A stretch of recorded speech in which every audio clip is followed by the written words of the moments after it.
She called me a killer, but her mask slipped first. When my mother threw me out of the house repeatedly between ages 13 and 16, I knew I could take a taxi in the middle of the night straight to Grandpa's house. He would come downstairs at any hour, pay the fare without asking questions, and take me in for the night. When I wanted to hurt myself during those dark teenage years, I either went to Grandpa's or called him first. The most incredible part? This grandfather is actually my mother's father, and he knows, painfully, completely knows, that his own daughter is a monster. He's fully aware of how much damage my mother caused me throughout my childhood.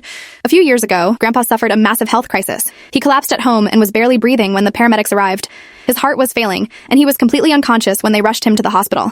My mother was screaming hysterically in the waiting room. I cried myself to sleep every night for weeks. The doctors were brutally honest. They gave him almost no chance of recovery. After 3 months of unconsciousness, they approached our family about the possibility of removing life support and letting him go peacefully. By this point, I hadn't spoken to my mother in over 2 years, but facing the potential loss of Grandma, we started communicating again out of necessity. One evening, my mother called me sobbing and begging for advice. What should we do about Dad? Should we keep him on the machines indefinitely, or should we let him go? The hospital wants to transfer him to hospice care. He breathes on his own sometimes, but if his condition crashes again, should we have them intubate him again? This was the most agonizing decision of my life. I loved my grandpa infinitely more than I loved my mother. He meant absolutely everything to me, but I also knew his personality intimately. He would never want to simply exist, as he used to put it, like a vegetable. He was a fiercely independent, strong man who valued his dignity above all else. After much soul-searching, I told my mother, he's still alive right now, still breathing on his own. Let's treasure that. But if they move him to hospice, I don't think we should artificially prolong his life against his wishes. Instantly, my mother's tone shifted completely. Ha! I got you! I knew it! I always knew you wanted to kill him. I've been recording this entire conversation. You totally fell for my trap, you stupid bitch. Now the entire inheritance goes to me? I hung up immediately, shaking with rage and betrayal. 2 days later, something miraculous happened. Grandpa regained consciousness. It took nearly 6 months of rehabilitation to fully recover his strength and mobility,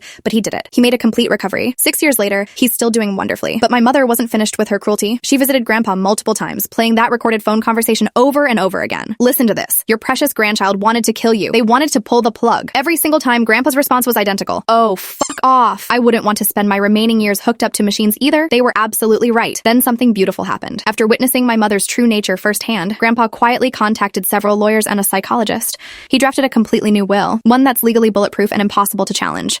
The new will completely disinherits my mother and leaves everything to me and my children. When Grandpa told me about the updated will, he explained his reasoning. I've watched that woman manipulate and abuse you your entire life. Then she tried to manipulate me on my deathbed to steal your inheritance. She showed me exactly who she really is. My mother still doesn't know about the new will. She continues visiting Grandpa, still occasionally playing that recording, still gloating about how she outsmarted me to secure her inheritance. Grandpa just smiles and nods, letting her believe whatever she wants. Let her think she's won, Grandpa told me recently. The truth will reveal itself when the time comes.